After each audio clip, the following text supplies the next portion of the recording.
Everyone, welcome back to my YouTube channel. Today I am going to discuss about the chapter 2nd of Geography class 8. The name of the chapter is Land, Soil, Water, Natural Vegetation and Wildlife Resources. So in my previous lectures I have already covered about the land resources, land use and the conservation of land resource. So in this video I am going to explain about the soil. So let's start this chapter.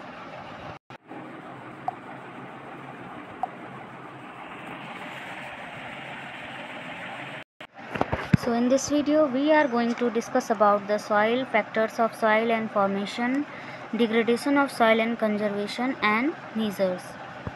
So let's start this topic, soil.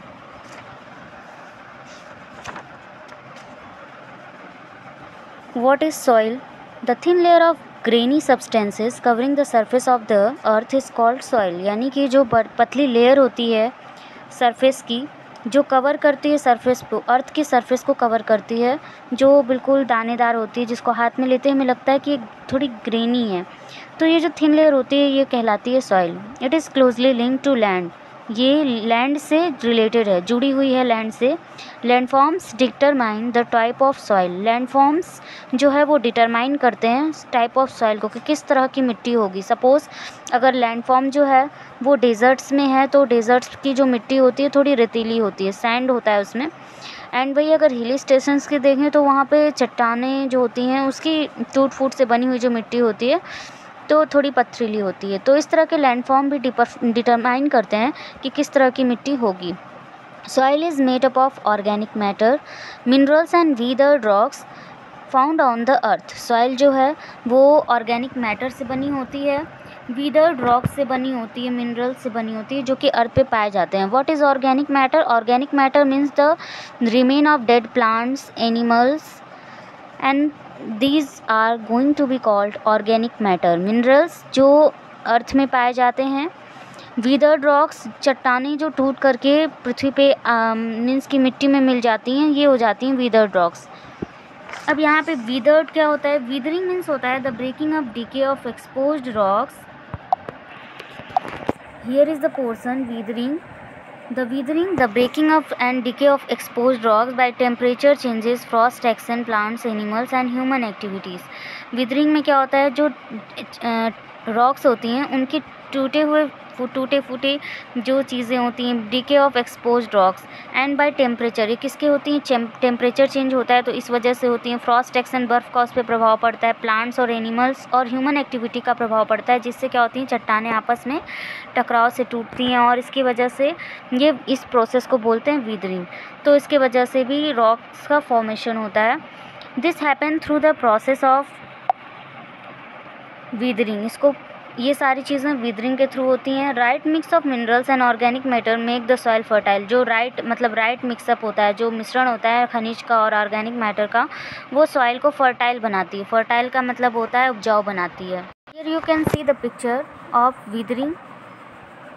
This is the picture when जल जो यानी पानी जो होता है वो चट्टानों से टकराता है, तो चट्टानें जो हैं, पानी बहुत तेज़ बहाव में आता है, चट्टानें टूट टूट कर बिखरने लगती हैं और कई टाइम बाद ये क्या हो जाती हैं? मिट्टी में बदल जाती हैं. So let's next topic discuss करते हैं. फिर next topic is factors of soil formation. Soil कैसे बनती है, उसके कौन कौन से फैक्टर्स हैं? तो the major factors of soil formation are the nature of the parent rock and climatic factors. Parent rock means जिन चट्टानों की टूट फूट से मिट्टियाँ बन जाती हैं उन्हें ही पेरेंट रॉक बोलते हैं. मीन्स कि पेरेंट्स मीन्स जो उससे मतलब जिन रॉक्स की टूट फूट से जो मिट्टियाँ बनती हैं. क्लाइमेटिक फैक्टर्स यानी जो वहाँ के क्लाइमेट का उस पर क्लाइमेट का जो इफ़ेक्ट पड़ रहा है. Other factors are the topography. Topography वहाँ पे जो एल्टीट्यूड वगैरह पाया जाता है उसी को स्थलाकृति मीन्स इसकी हिंदी होती है तो टोपोग्राफी बोलते हैं. Role of organic material. Organic material माने remains of dead plants, animals, जो मिट्टी में कई साल बाद मिल करके, और फॉसिल्स आपने पढ़ा होगा, तो वो जो मिट्टी में मिल करके मिट्टी की फर्टिलिटी को बढ़ाते हैं. Time taken for the composition of soil form. और टाइम भी एक समय लग जाता है मिट्टी के फॉर्मेशन में, सॉइल फॉर्मेशन में. All this differ from place to place. ये हर एक जगह पे अलग अलग होते हैं. तो यहाँ पे एक स्ट्रक्चर दिया हुआ है सॉइल फॉर्मेशन का। सबसे पहले पेरेंट रॉक डिफाइन करती है कलर, टेक्सचर को, केमिकल प्रॉपर्टीज़ को, मिनरल्स को। देन क्लाइमेट की बात करें तो temperature, rainfall influence, rate of weathering and humus formation, relief, वहाँ की ऊंचाई कैसी है, वहाँ की ढालें कैसी हैं, ये सारी चीज़ें डिटरमाइन करती हैं। फ्लोरा एंड फौना, वहाँ पे जो प्लांट्स और एनिमल्स हैं उनके माइक्रो ऑर्गेनिजम्स भी डिसाइड करते हैं कि किस तरह की मिट्टी बनेगी। तो ये सारे टाइम जो होता है वो सबसे मोस्ट फैक्टर होता है सॉइल फॉर्मेशन का। तो डिड यू नो में एक जो पार्ट यहाँ पे दिया हुआ है, it takes hundreds of years to make just 1 centimetre of soil, यानी कि मिट्टी की 1 सेंटीमीटर बनने में मिट्टी को पूरे 100 ईयर्स लग जाते हैं। यहाँ पे सॉइल प्रोफाइल दिया हुआ है। सॉइल प्रोफाइल में आप देख सकते हैं कि सबसे पहले जो टॉप पे जो लेयर होती है वो होती है ह्यूमस और वेजिटेशन की, जिस पे वेजिटेशन देखते हैं हम। नेक्स्ट पार्ट होता है उसका सब soil with sand, silt and clay की। थर्ड है वीदर्ड रॉक मटेरियल, यानी कि जो चीज़ें वीदर्ड हो जाती हैं by air water. Parent rock, जिन चट्टानों की टूट फूट से मिट्टियाँ बनती हैं। तो ये थे आपके factors of soil formation. Then see on the next topic, which is degradation of soil and conservation measures. Degradation means मिट्टी के soil of degradation of soil and conservation measures. Conservation measures means मिट्टी की उर्वरा शक्ति को किस तरह से बचाया जा सकता है, और डिग्रेडेशन मीन्स सॉइल का किस तरह से डिग्रेडेशन हो रहा है, मीन्स किसका विनाश हो रहा है। तो soil erosion and depletion are the major threats to soil as a resource.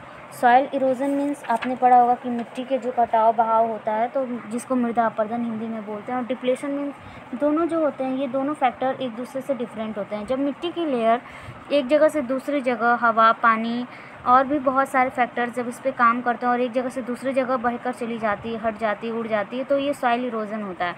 And depletion means जब उसकी फर्टिलिटी ख़त्म हो जाती है बिल्कुल से, जब वो उसमें उर्वरता नहीं बचती है मिट्टी में, तो ये कह सकते हैं डिप्लेशन। तो ये दोनों चीज़ें अलग हैं, सॉइल इरोजन एंड डिप्लेशन। ये दो फैक्टर्स हैं जिसकी वजह से सॉइल जो है उसको खतरा हो चुका है। Both human and natural factors can lead the degradation of soil. Humans और नेचुरल फैक्टर्स इसके लिए जिम्मेदार हैं, डिग्रेडेशन ऑफ सॉइल के लिए। Factors which lead the soil degradation are deforestation. Factors कुछ जो हैं डिग्रेडेशन, सॉइल डिग्रेडेशन में अपनी भूमिका निभाते हैं, जिसमें कि डिफॉरेस्टेशन। पहले फॉरेस्टेशन होता था, अब लोग उसको कटाई करके जंगलों को क्या कर दे रहे हैं, बिल्कुल वहाँ पे फैक्ट्रीज इस्टेब्लिश कर दे रहे हैं, घर बना दे रहे हैं, तो इससे डिफॉरेस्टेशन हो रहा है। ओवर ग्रेजिंग, ग्रेजिंग मीन्स होता है चरना, पशुओं को चराना, लेकिन ओवर ग्रेजिंग पशुओं का बहुत ज़्यादा उस ज़मीन पे चराना मीन्स कि वहाँ पे उनको भेज देना, छोड़ देना। तो इस तरह से भी लैंड डिग्रेडेशन होता है, सॉइल डिग्रेडेशन। नेक्स्ट है over use of chemical fertilisers and pesticides. बहुत ज़्यादा केमिकल फर्टिलाइजर्स यानी उर्वरकों का और कीटनाशकों का प्रयोग करना भी सॉइल डिग्रेडेशन का कारण है। रेन वॉश है, लैंडस्लाइड एंड फ्लड्स मीन्स बाढ़ जब आती है तो क्या होता है, वहाँ की मिट्टी को अपने साथ बहा ले जाती है। तो अगर मिट्टी फर्टाइल होती है, उपजाऊ होती है, तो वहाँ की फर्टिलिटी वैसे ही बहकर कहीं और चली जाती है। लैंडस्लाइड यानी मिट्टी का कटाव। तो ये सारे फैक्टर्स हैं जो लैंड डिग्रेडेशन के लिए जिम्मेदार हैं। Some methods of soil conservation are listed below. कुछ मेथड्स यहाँ पे नीचे दिए हुए हैं। फर्स्ट है मल्चिंग। मल्चिंग क्या होता है, the bare ground between plant is covered with a layer of organic matter like straw, it helps to remain soil moisture.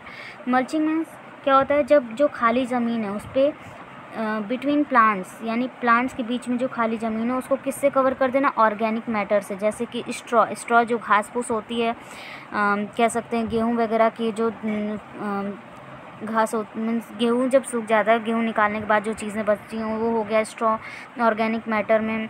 और कुछ नेचुरल चीज़ें हो गई जैसे कि काऊ डंग वगैरह हो गया। तो ये सारी चीज़ें को प्लांट्स मीन्स ज़मीन में क्या कर देना, फैला देना, मीन्स कि वहाँ पे छोड़ देना। It helps to retain soil moisture. ये क्या करता है, सॉइल में मॉइस्चर को बनाए रखता है, नमी को बनाए रखता है। पिक्चर्स में आप क्लियरली देख सकते हैं कि जो है ये किस तरह से मल्चिंग की जा रही है।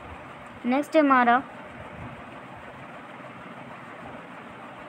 Contour barriers. कंटूर बैरियर्स क्या होते हैं, stones, grass, soil are used to build barriers along contours. Contours means जो हिली स्टेशन से वहाँ पे क्या होता है, स्टोन्स की यूज़ करके यानी पत्थरों का यूज़ करके, घास का यूज़ करके, सॉइल का यूज़ करके और बैरियर्स बना दिए जाते हैं। जैसे कि ये लाइनिंग आप देख रहे हैं यहाँ पे, ये जो लाइनिंग है ये क्या है, बैरियर्स बनी हुई है।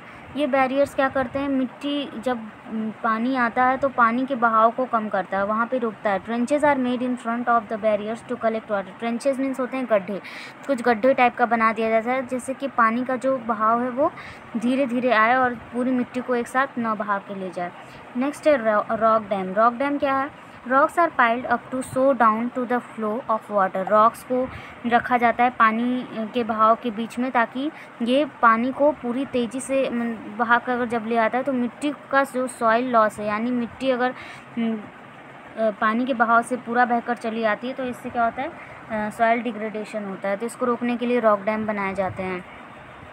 नेक्स्ट है टेरेस फार्मिंग।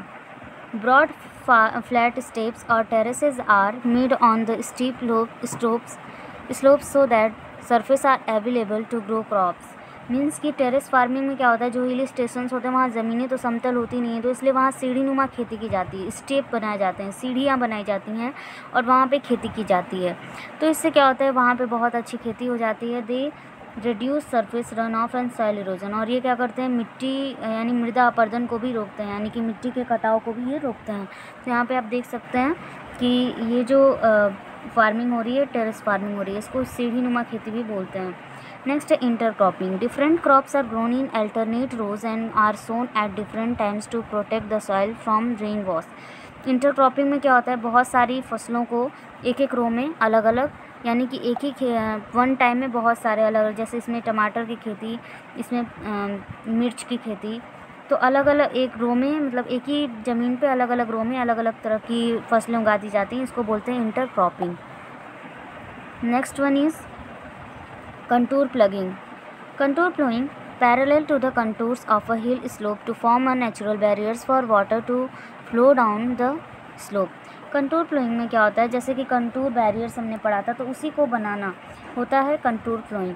इसमें क्या होता है, पैरेलल्स में खेती की जाती है। जैसे कि ये कंटूर है हमारा, ये कंटूर है, तो इसके पैरेलल में खेती की जाती है, तो ये हो जाता है कंटूर प्लोइंग। नेक्स्ट है शेल्टर बेल्ट्स।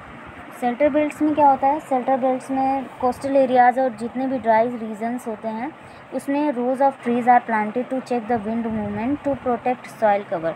तो क्या होता है, पेड़ों की रोज़, यानी कि ज़मीनों पे, ये जो ज़मीन है यहाँ पे लंबे लंबे पेड़ लगा दिए जाते हैं बड़े बड़े, ताकि जो हवा का बहाव है, पानी का बहाव है, वहाँ पे क्या हो, इन मिट्टी के अपरदन को रोक सके, मृदा अपरदन को रोक सके, सॉइल इरोजन को रोक सके। इसलिए ड्राई रीजन्स में प्लांट्स को कुछ इस तरह से लगा दिया जाता है ताकि ये विंड के मूवमेंट को पूरी तरह से प्रोटेक्ट करें, सॉइल को, उसके कवर को। तो ये था हमारा आज का टॉपिक।